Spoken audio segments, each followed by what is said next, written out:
This week is the 25th anniversary of an event, the last war, which was to have terrible consequences for over 500,000 people. In November 1940, the German occupation authorities in Poland completed the building of a walled ghetto to enclose the Jews of Warsaw. At the highest level of Nazi command, a decision was taken to make a pictorial record of the gradual destruction of these 600,000 Jews.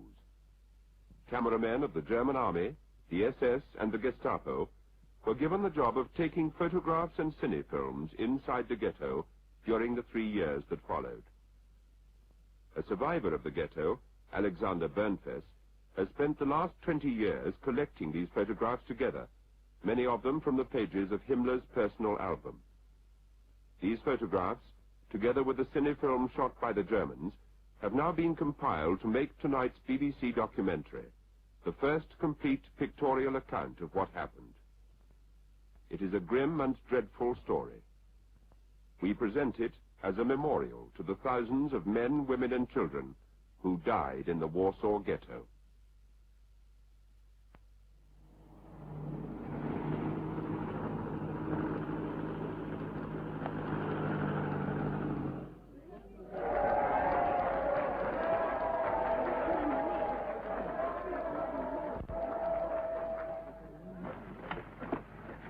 I had a long talk with Herr Hitler. It was a frank talk, but it was a friendly one. And I feel satisfied now that each of us fully understands what is in the mind of the other.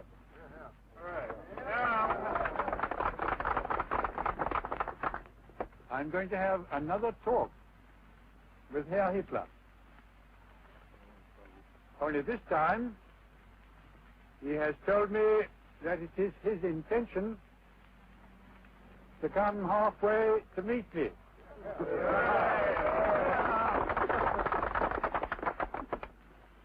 He wishes to spare an old man another such a long journey.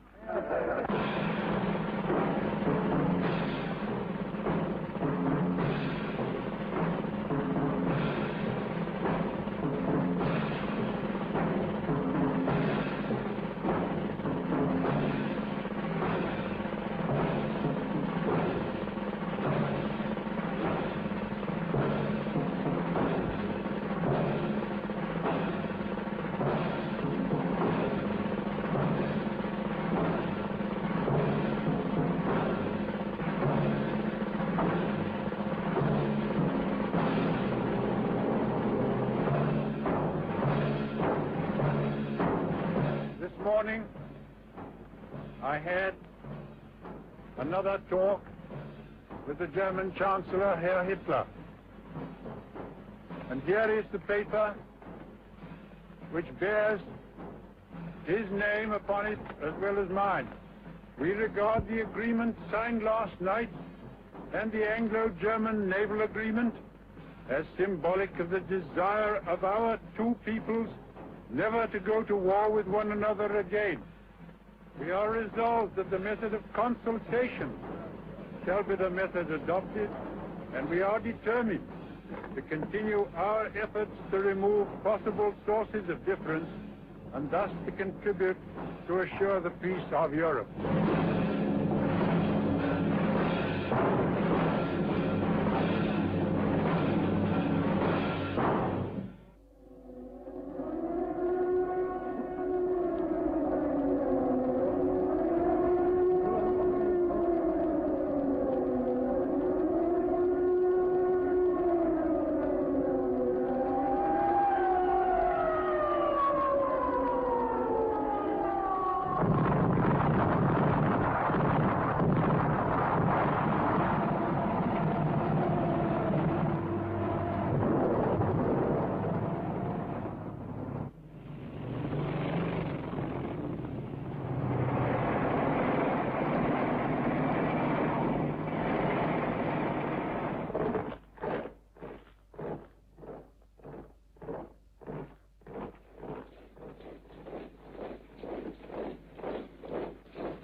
dawn on Friday, September 1st, 1939, the German Army and Air Force invaded Poland. In a speech to the Reichstag, Hitler said, "I've given strict orders to our airmen only to bomb military objectives. Germany does not wage war against women and children."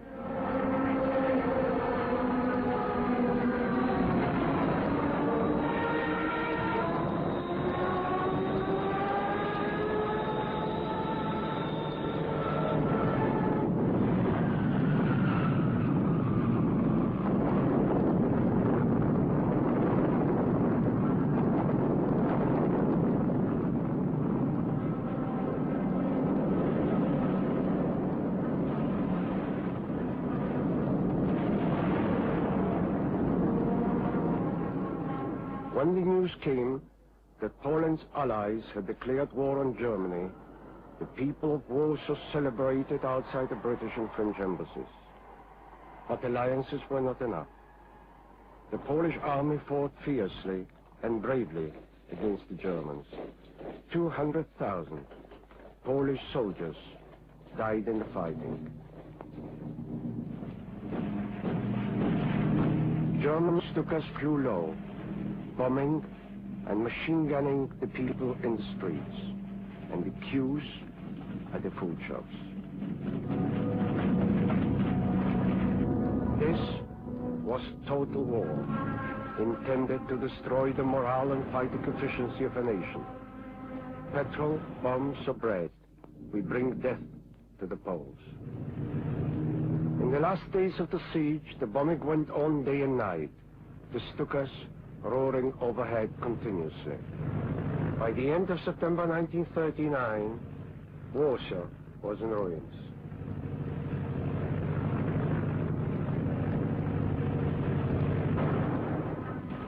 During the last days of the air attacks, the German bombers attacked the Jewish quarter of the city with particularly heavy bombardment. The Germans knew it was the Jewish Day of Atonement, and as the Jews flocked to the synagogues, the attacks were concentrated. As the air raids continued, the people of Warsaw retreated to new trenches and barricades in the city. Warsaw's food supplies were running out after 20 days of siege. Most of the hospitals were out of action. Ammunition was running short. One by one, the Polish anti-aircraft guns were silenced. The guns that with the fighters had destroyed some 564 German aircraft in 3 weeks.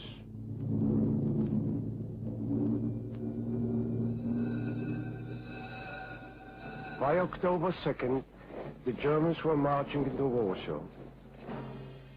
The German High Command gathered as the Polish defenses crumbled.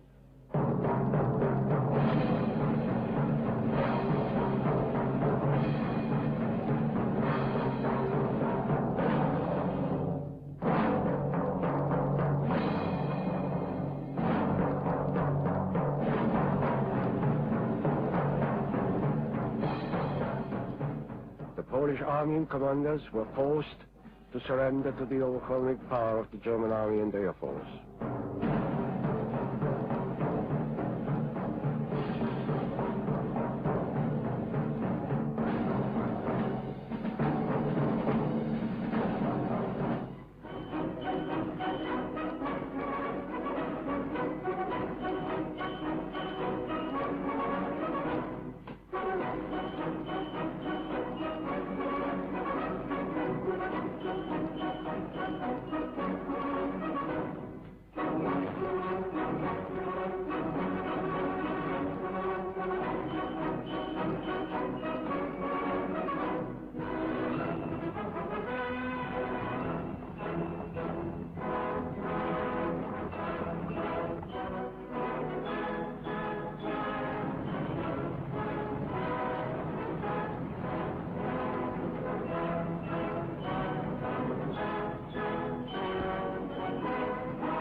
The German looting of Warsaw began. Shops and houses were ransacked. Furs were taken in bulk. The Germans stole everything of value, particularly bracelets and jewelry.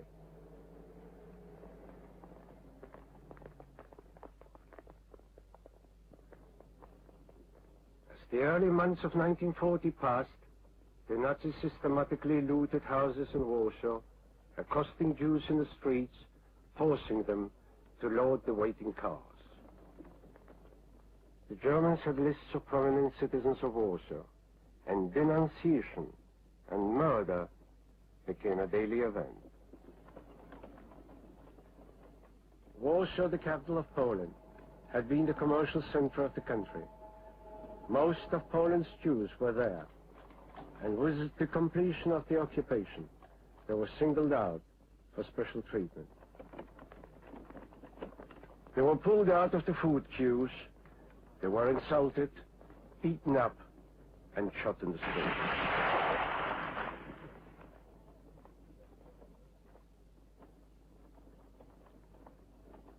The German governor of Warsaw ordered all Polish families to move out of the Jewish area. All Jews were to be confined within the ghetto. Tens of thousands of people left their homes. The Jews made desperate attempts to resettle in the congested area of the ghetto. This movement of people happened at a time when typhoid was raging in the city.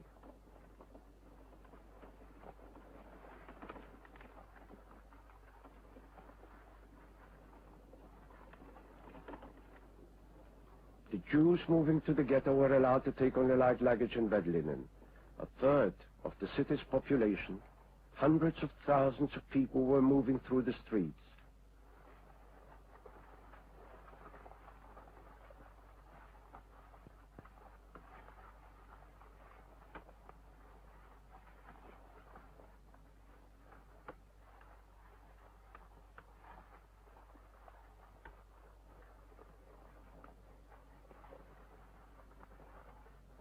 In the ghetto, there was appalling chaos.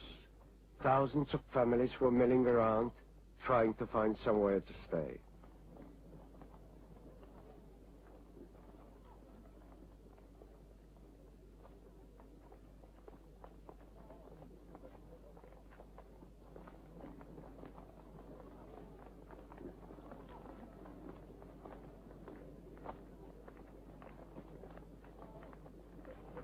Throughout the early months of 1940, work was begun enclosing an area of little more than a square mile as a ghetto for the Jews.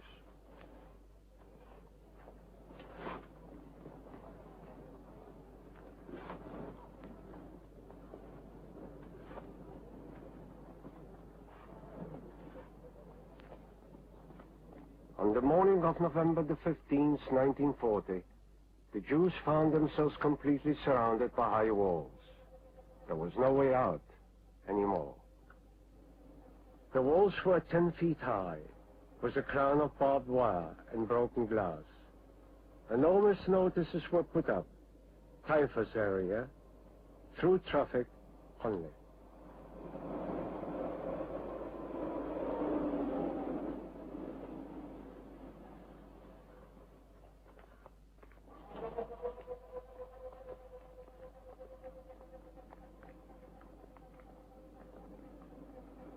There were at first 22 gates, but later the Germans reduced these to 15 and then to 10.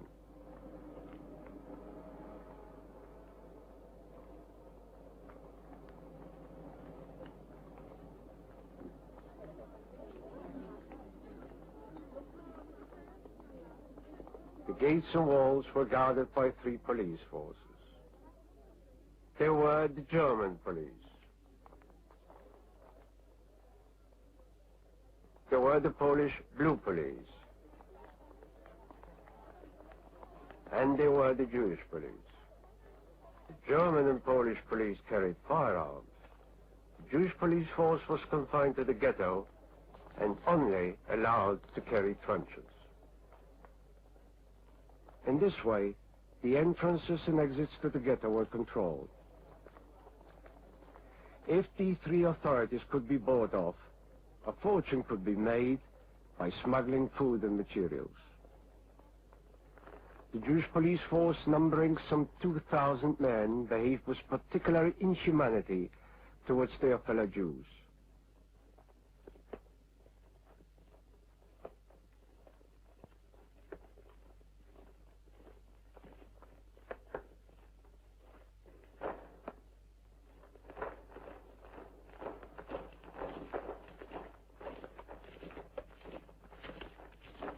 These men supervised some of the worst brutalities of the ghetto.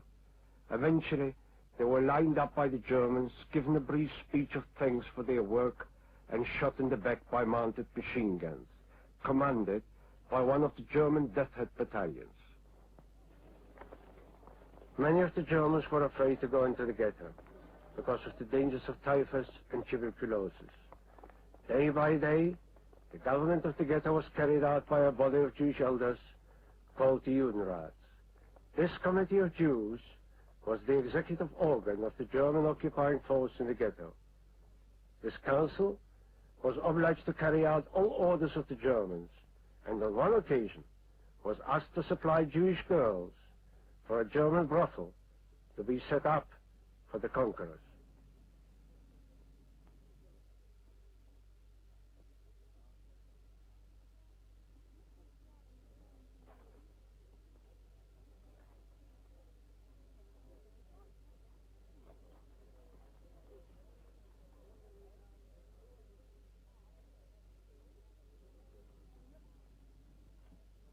Overcrowded, with nowhere to go, the Jews walked the streets, frightened to stay indoors, seeking the safety of the crowds.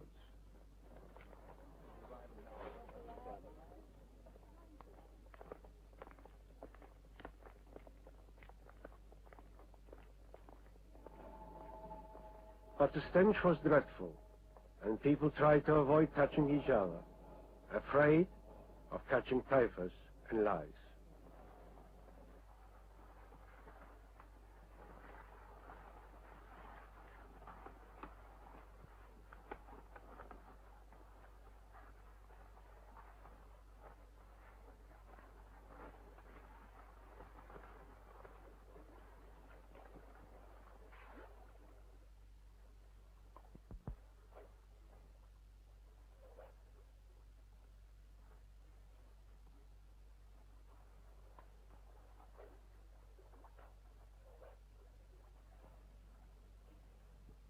Sanitary conditions were getting worse. In the early days, enough water had been available for collective washing, and some measure of delousing had been possible.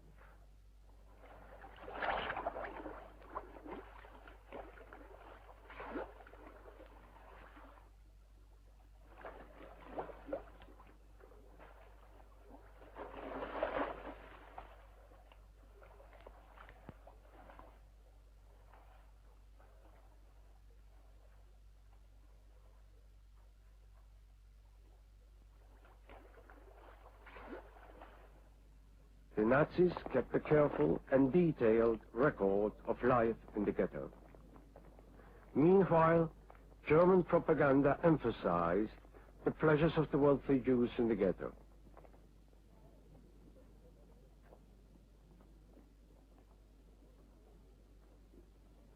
Jews were pictured whining and dining. It was scenes such as this that were used to picture life in the ghetto.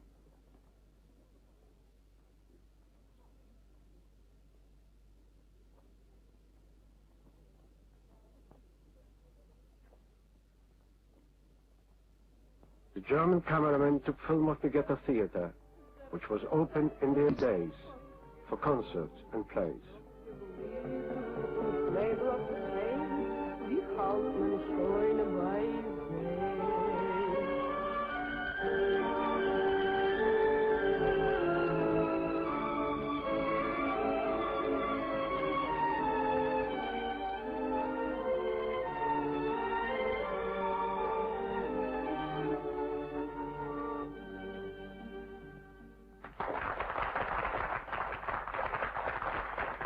Jews were also photographed sunbathing in the streets to suggest that life in the ghetto was pleasant.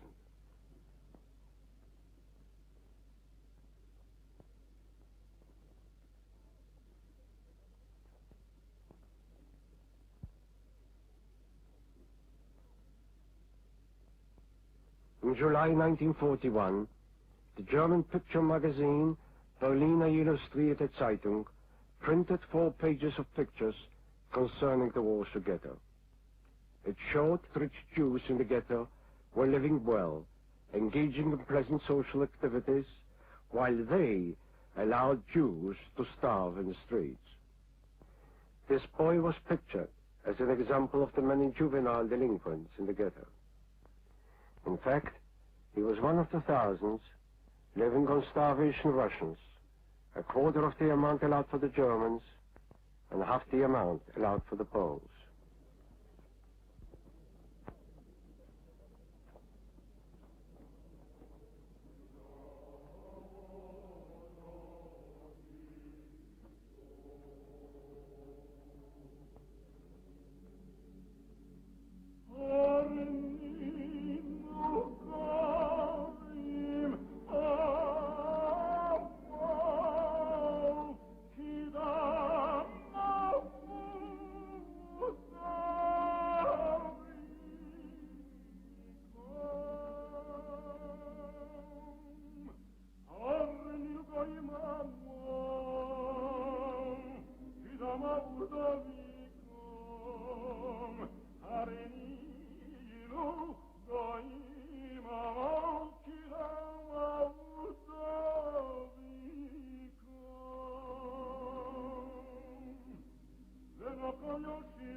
From the beginning of the occupation, no schools were permitted on the pretext of preventing the spread of typhus and contagious diseases.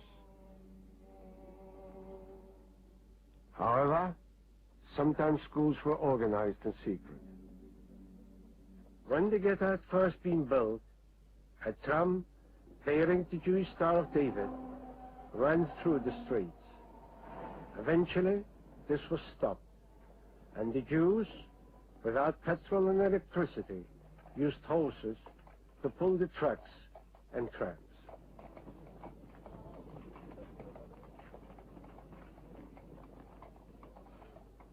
As well, rickshaws were constructed from bits of wood and bicycle wheels.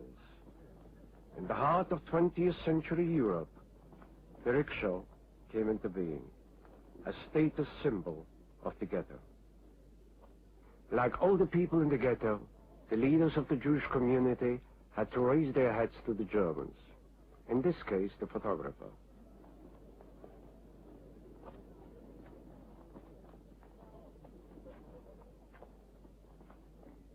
Every Jew over the age of 12 was obliged to wear a white armband bearing the blue Star of David, and these were sold along with food and prayer shawls.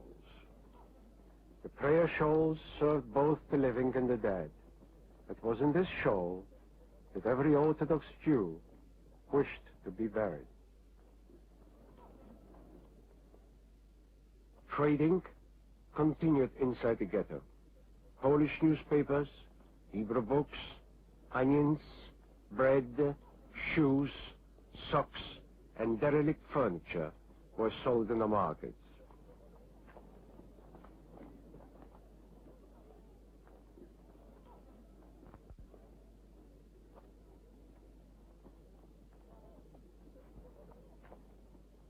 Doctors, university professors, artists, and businessmen were to be found in the market trading for food. It seemed to them that this was as bad as life could get.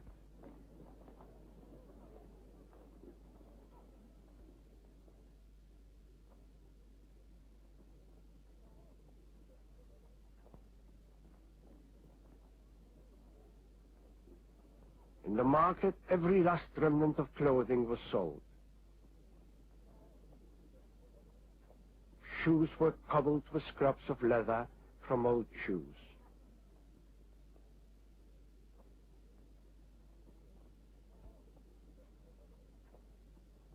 Nearly a third of the Jews in the ghetto were wearing old and torn clothing, providing little warmth against the bitter cold of Eastern Europe.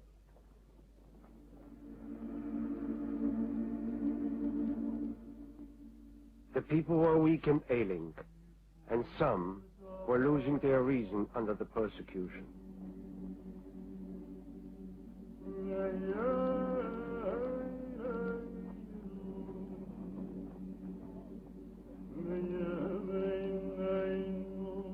But the Nazis made use of the labor force in the ghetto.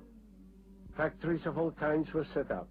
In return for their meager rations, these Jews were put to work for the Reich, and for a long time were exempt from deportation. One of the strangest features of the ghetto was the post office.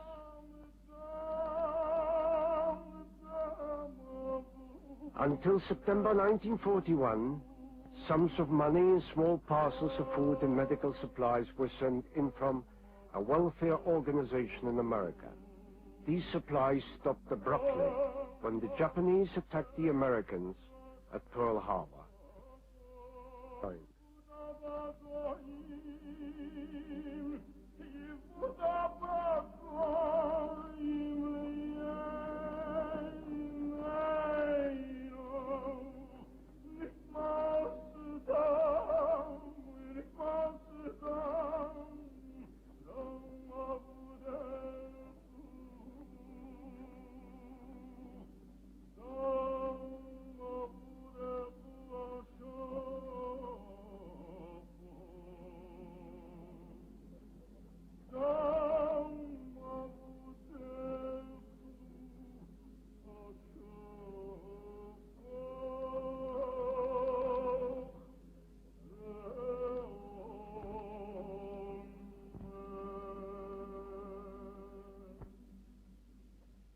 The Jews' rations were a tenth of the amount needed for proper nourishment, and the poor were begging from the poor.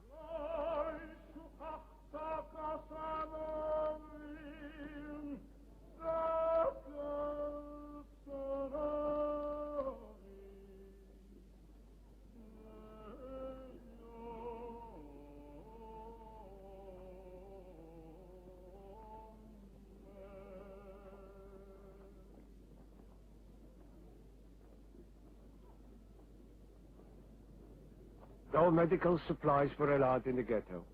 No medicine or attention were provided for children under the age of 3 or for adults over 45.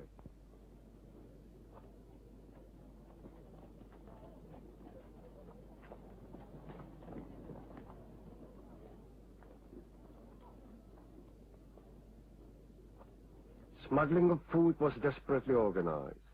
Poles threw parcels of food over the wall. Small children burrowed their way through to the town outside to collect vegetables and scraps. Many Germans profiteered, selling food to the Jews. Sometimes, German heavy machine guns shot down small children as they ran under the noses of the guards.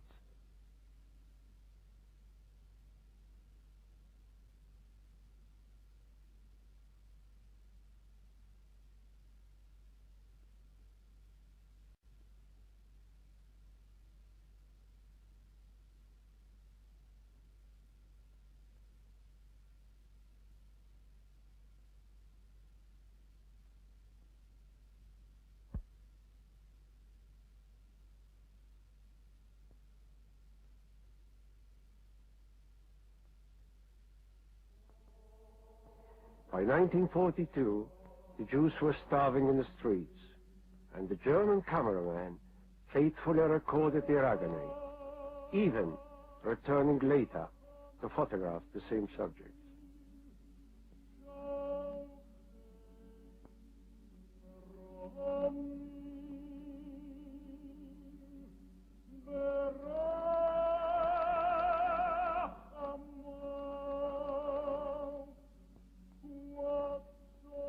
The cameraman chose his subjects deliberately and followed them inside the ghetto.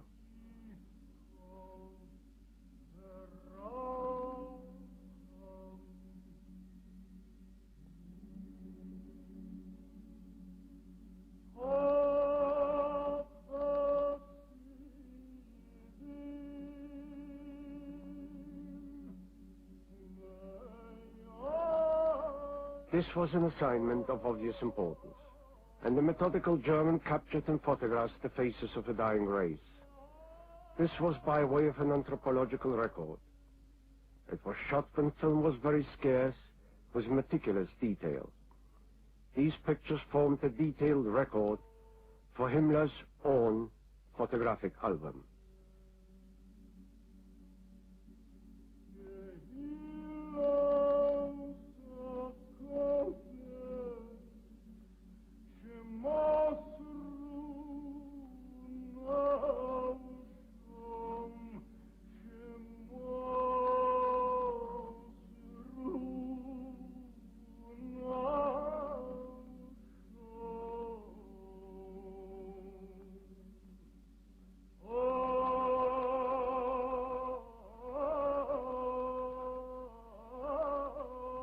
Sometimes a scrap of bread and a cigarette were thrown by the German cameraman to attract the attention of his subjects.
Many of them were ex-soldiers, still wearing the rags of their uniforms.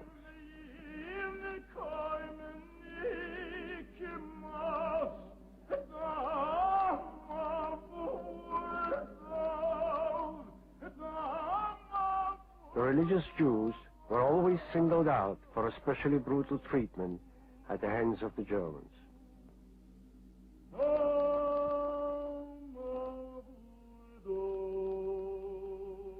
Frequently, they were photographed as their beards were cut off in public. If a man lost part of his hair in this way, he would wear a cloth round his head as a symbolic replacement.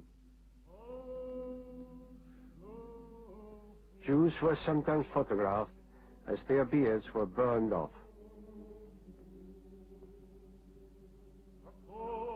Others were branded on the head with the Star of David.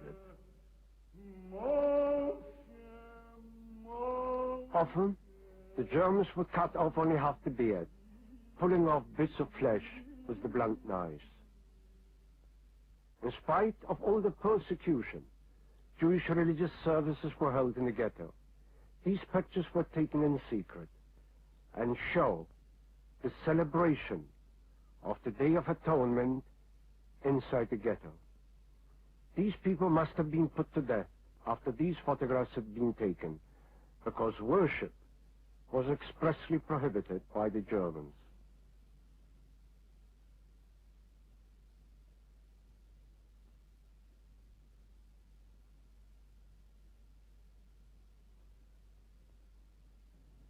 Throughout 1941 and 1942, thousands of Jews were rounded up for deportation.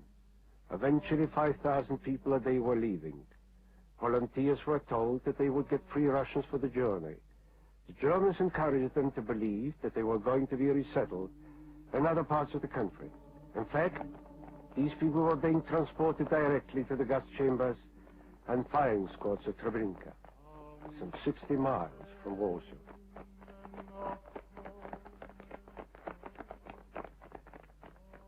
Treblinka had a railway station with faked signs pointing to wait, a booking office, and a buffet. It had tidy platforms to reassure the thousands of Jews arriving each day. The organization was carefully planned to keep the queues moving and to keep them calm. The extermination chambers were designed to look like shower baths, and many hundreds of thousands filed in, leaving their clothes and personal belongings outside. These goods were sorted and sent back to Germany.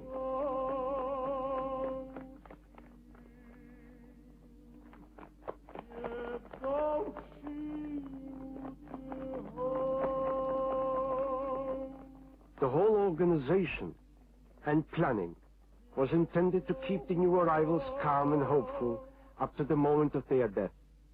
The weak and infirm were separated from the rest and shot one by an SS man. The bodies of the Jews who had been gassed were burned afterwards and the ashes scattered. Before the war ended, Treblinka was plowed and destroyed in an attempt to destroy all evidence of the camp. Each batch taken from the ghetto believed that they were heading for freedom. The Germans even collected the money for their journey to convince them that this was a journey worth taking.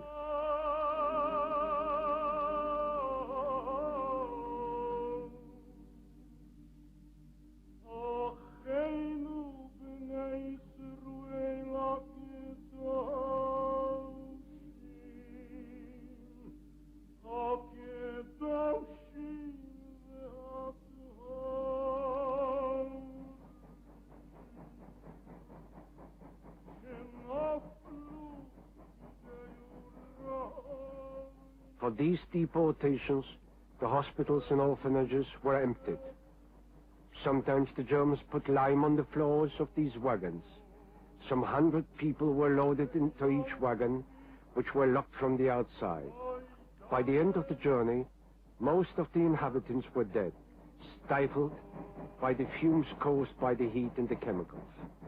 All their personal belongings were sent back to Germany. Usable articles of clothing were given by the SS to the German families. Valuables were deposited in the German Reichsbank.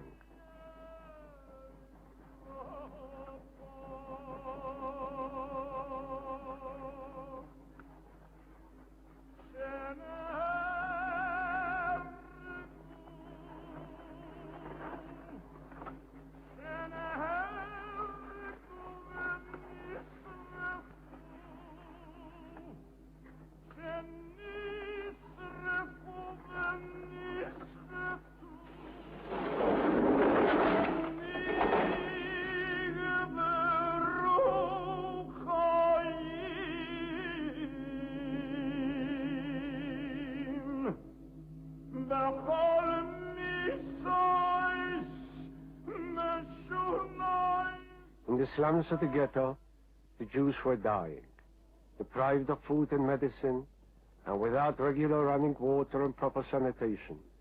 Disease and hunger were taking their heavy toll.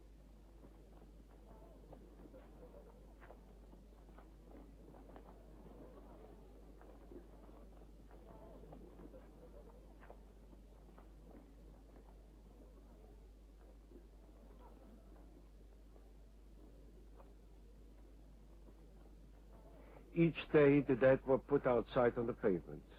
Sometimes with a label on their chest, because there was no money for burials. Often the bodies lay in the streets for days, sometimes covered with old newspapers.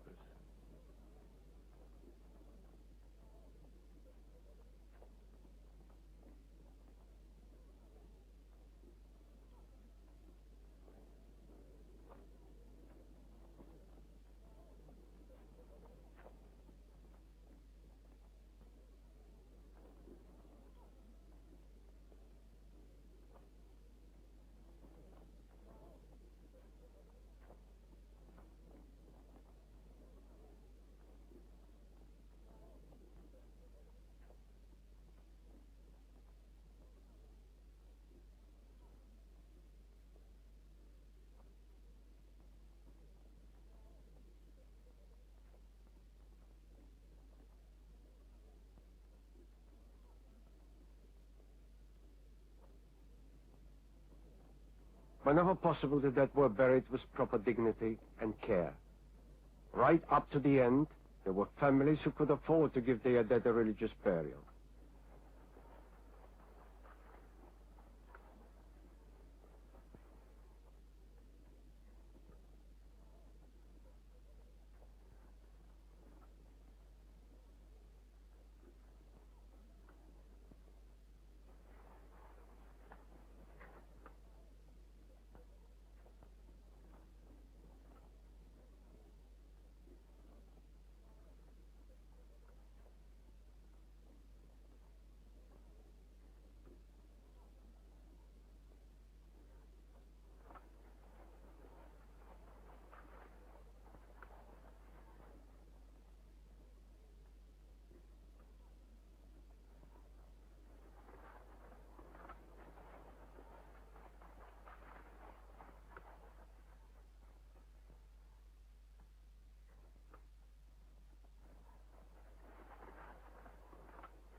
In the early days, records were kept, but towards the end, the Jews were dying so fast that there were no more private burials, and mass burials took place. Sometimes the cemetery attendants threw the living in with the dead. This baby, newly born, appears to have crumpled the shroud under its arm before it finally died. And among the bodies was this Jew, tortured by the Gestapo in their Warsaw headquarters, whose lips had been partly sewn up before he died, and was dumped back in the ghetto.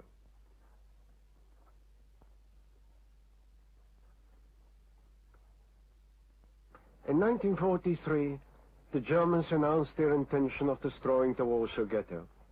By this time, the Polish underground movement had smuggled arms and ammunition into the Jewish fighters' organization within the ghetto. Some 330,000 Jews had been transported to Treblinka, leaving only some 60,000 Jews in the ghetto.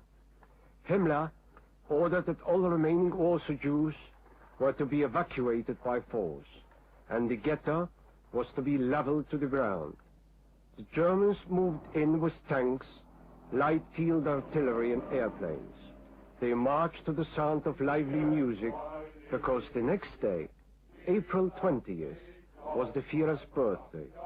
Their destruction of the Jewish district was to be their birthday present to Hitler. On April 19, 1943, fierce fighting began. The ghetto was surrounded by units of the German troops, the SS and the police, and Ukrainian troops. General Jürgens' troop, the SS and police Führer, ordered the attacks to begin at 3 o'clock in the middle of the night. Fire! Tanks and troops were used, but to the surprise of the Germans, they were repulsed with firearms. 12 of their soldiers were killed. 200 Jews were captured, and German raiding parties attacked the dugouts and sewers. Said General Stropp, the Jews and criminals resisted from base to base and escaped at the last moment through lofts or subterranean passages.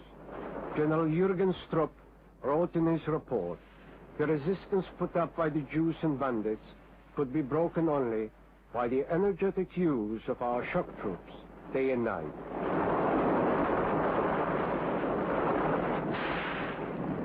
The Germans then decided on new tactics. They began systematically to set fire to each block of buildings. Himmler, in a speech, said, I decided to destroy the entire Jewish residential area by setting every block on fire, including the blocks of residential buildings near the armory works. One block after another was systematically evacuated and subsequently destroyed by fire. The Jews then emerged from their hiding places and dugouts.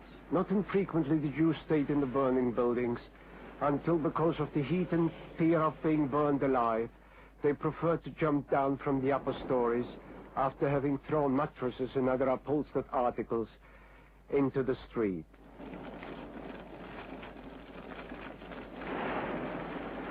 Said Himmler, with their bones broken, they still tried to crawl across the street into blocks of buildings which had not yet been set on fire, or were only partly in flames. Some of the Jews changed their hiding places during the night by moving into ruins of burned-out buildings. Said Himmler, their stay in the sewers also ceased to be pleasant after the first week. Frequently we could hear voices coming up through the sewer shafts. Then the men of the Waffen-SS, the police of Wehrmacht engineers, courageously climbed down the shafts to bring out the Jews. On one day, said Himmler, we opened 183 sewer entrance halls and lowered candles into them, with the result that the bandits fled from what they believed to be gas. A great number of Jews were exterminated by blowing up sewers and dugouts. The power of the German troops was overwhelming, and there was no chance of saving the tens of thousands of people inside the Warsaw Ghetto. The Jews fought with unflagging ferocity until the last day of April. By the end of the first week in May, the Jewish commander, Anielewicz of the Warsaw Ghetto, was trapped in a bunker and committed suicide with his staff. On May 16th, General Jürgen Stropp informed the superiors that the great operation against the ghetto has been terminated and that 56,065 Jews have been captured or killed, not counting those who had died in the flames.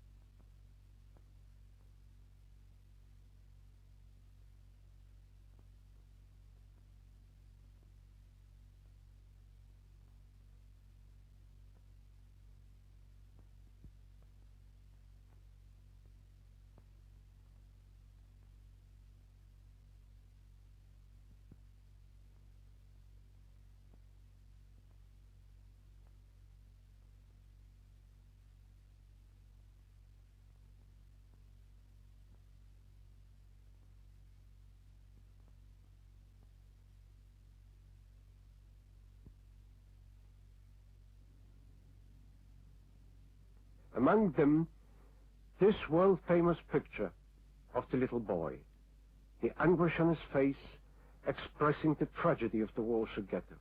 And amazingly, this child has been photographed before by the German cameraman, picking out in the crowd a moment of happiness and all the tragedy. The Warsaw Ghetto had been annihilated. The Nazis blew up the remains of the synagogue, the mortuary, and the Jewish cemetery. 631 dugouts had been destroyed.